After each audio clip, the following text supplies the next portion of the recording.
Hey everybody, Dr. David Haworth here with a Well-Groomed Minute. So let's talk about ears for a second. Ears are our most amazing organ for our dogs. Probably only second to the nose in terms of importance about them knowing what's going on in the world. But they're also a perfect breeding ground for bacteria and yeast, which cause all sorts of problems. These are the things that we can check on. So you see inflammation, redness, itchiness happens all the time. And also smell. So when we take our dogs into the groomer, those are things that a trained groomer will also look for. And we can even clean them out to some extent. Now, sometimes the ear problems are caused by allergies. That's another story. But for the most part, if you can help keep the dog's ears clean, and our groomers can help you keep those dogs' ears clean, they'll be a lot more comfortable. Okay, see you next time.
Did you know that you can actually help protect your pet from developing cancer by leaving their fur just a little bit longer?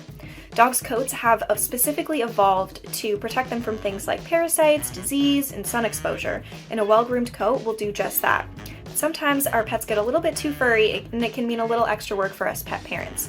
A lot of times pet parents opt for a shorter haircut to help with the upkeep, but if we cut our pets too short, we leave them at risk.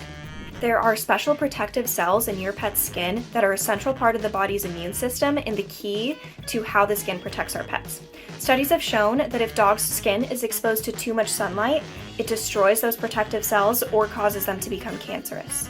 This means if we keep our pet's fur just a little bit longer, instead of opting for easy maintenance shave downs, we can help protect them from developing cancer or other related conditions. So how short is too short? This varies by breed and coat type, so be sure to speak to your groomer for haircut recommendations that will keep your pet protected.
Hi, my name is Claire Wiley. I am the Executive Director of the AKC DNA program.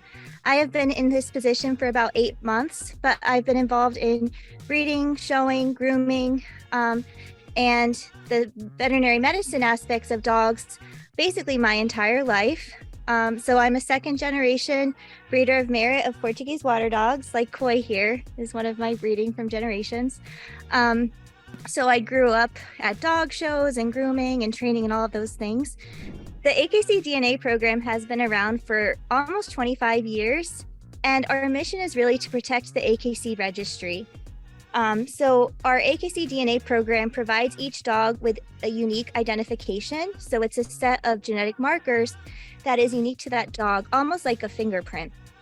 We then put that into our database, and it checks that fingerprint against all the other dogs within our database to verify parentage. When we first started the AKC DNA program, we had over 10% of errors that we found in our registry, and we've gotten that down to less than 2% with this important service that we found. Sometimes there can be accidental breedings that the breeders aren't even aware of, so it really ensures that the puppy that people are purchasing from their AKC breeders are actually of the pedigree that they think it is. So the AKC DNA program, the true purpose of it is to provide a genetic identity for every single dog, almost like a fingerprint. And that basically you get a set of markers back every time you submit a sample, and that goes into our database. We have over 1 million samples in our database that is really used to make sure that purebred dogs are purebred dogs and that their parents are the parents that they think they are for the most part. That helps also solve disputes and problems in the future. And one of the big benefits is that you can have multiple sired litters as well. In dogs, you can have 2 fathers, and this DNA program can help determine who the father is for the puppies. So our test kit it's very simple. It comes in an envelope, and it includes basically 2 cheek swabs that we use to collect a sample from your dog. Each one of them has a barcode that is unique to the sample for your dog. And you then submit it into an envelope that also has a unique barcode. And that gets sent directly to the lab. You also go online to a portal where you can enter your dog's information and submit the kit that way. And in 3 to 4 weeks, you get the results back. AKC DNA kit cannot be used to determine a breed identity. There are a few kits on the market that suggest they can do that, but they're almost kind of like, think of it almost like 23andMe and Ancestry.com. They can give you kind of an idea of a breed, but it's more for entertainment purposes. Bottom line, the only thing that can tell you if your dog is purebred is the AKC pedigree that we have that goes back generations. So there are just some scientific reasons why it can be really difficult to determine a breed from DNA testing. And that's partially why you hear these stories that twins submit their DNA to 23andMe and get different results and things like that. So the AKC DNA test is not for determining the specific breed. It's to determine the genetic identity of your dog. That goes into the database that checks it against parentage. And therefore, it's verifying your breed through the pedigree and the AKC registry that has been around for hundreds of years and evolves with our dogs over time. Oh, first you want to make sure that your dog has not eaten in 30 minutes to an hour because that can affect the results. Then you can take your cheek swab from its packaging. I like to have a dog on a grooming table or in a noose like Koi is for us today. It just gives you a bit more control. It's eye level, but you can also do it in any way. And then all you have to do, the goal of collecting a cheek swab is to get cells from the cheek lining. It's not saliva. So you just want to get it in this cheek pouch, kind of in between. So you can just insert it, and you want to roll it around for 30 seconds to a minute, or 10 to 15 seconds. You can go as long as you want if they let you, just to get some cells on your cheek swab. And then you take it out, you want to let it dry for a little bit, and then you can put it back into the packaging. And then you repeat with the second one. And you just put it right back into the packaging it came out of, and you can leave it open so it has room to breathe. You fill out the dog's information on the sleeve, and you put the cheek swabs into this sleeve for submission. Seal it, sign the back, and then we give you an envelope that's pre-addressed that you can put the sleeve into and mail back to the lab. You do have to make sure you include a stamp. You mail it to the lab, but you also need to make sure you go to dna.akc.org to activate the kit online for that individual dog. The biggest limitation to this test is that, like, let's say you want to double check the parentage of your dog. Like, you buy a dog from a breeder and you want to double check that your dog is who your breeders say it is. The biggest limitation is that the dog's parents have to be in our database for it to actually check back to those dogs and make sure that they are the parents of that dog. So if the breeders did not submit a sample for their dogs, then it won't actually check back because it's all based on the database. The AKC does have certain requirements for when you should submit a sample. And that's basically for frequently used sires. So if a male stud dog has 3 or more litters in a year, or 6 or more in a lifetime, then the AKC requires that they have DNA on file. It's also required for frozen semen litters and foreign imports. There are also certain clubs that do recommend that all breeding stock get their AKC DNA performed. So Portuguese water dogs, for example, we recommend it on everyone. Vizslas, German Shorthair Pointers, some other breeds recommend that they have the AKC DNA for the nationals.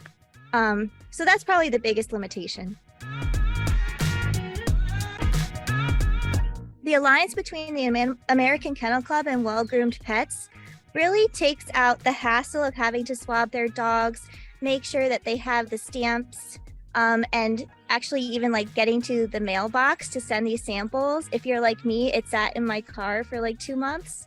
And so basically breeders or pet parents can drop off their dogs to get groomed, check it off and say they want this to be performed, and then it's all done, no hassle, easy peasy. So that's kind of the best thing. And it's also helping to bring awareness to the importance of this type of genetic testing to help protect our purebred dogs and make sure that, we protect the integrity of parentage and pedigrees, because that's really important to making sure that consumers and pet parents are getting what they think they're buying when they spend thousands of dollars on a puppy.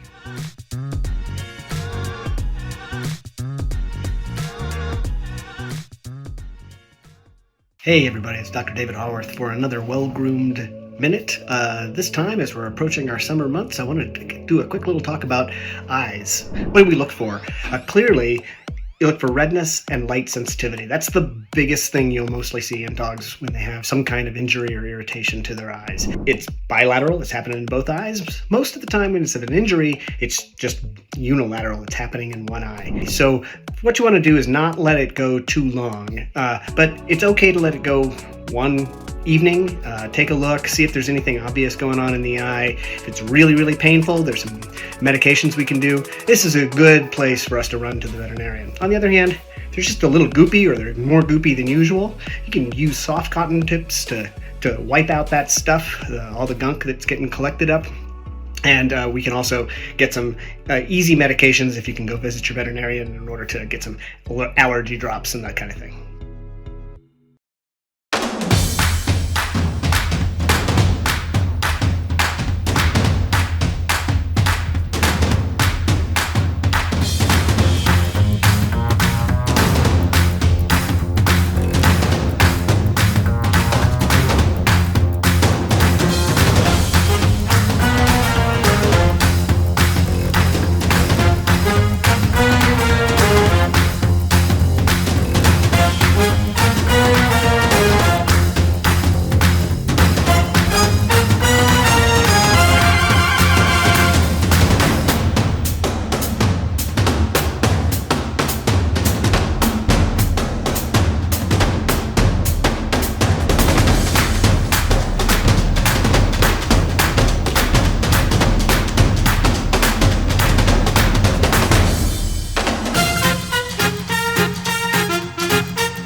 like to talk about lumps in our pets. Lumps can be kind of scary because they can come up really fast, but they can be bad and they cannot be bad. So how do you know and how do you find them? We use the 1, 2, 3 rule. So if you have an insult of some kind, like an injection or a vaccine, and they within 1 month of that, if you see a lump start to develop, something to worry about. If it lasts for 2 months, you want to pay attention to that especially. And if it's bigger than 3 centimeters, time to go talk to the veterinarian. But sometimes we miss these things. How can we find them all the time? Well, the answer might just be in your groomers. So groomers, especially well-trained groomers, by the work they're doing, puts their hands all over the pet. They can find those and track those, particularly the well-trained groomers who are looking for these things. Hope that helps. Take care of your pets. Take care of yourselves. Talk to you again later.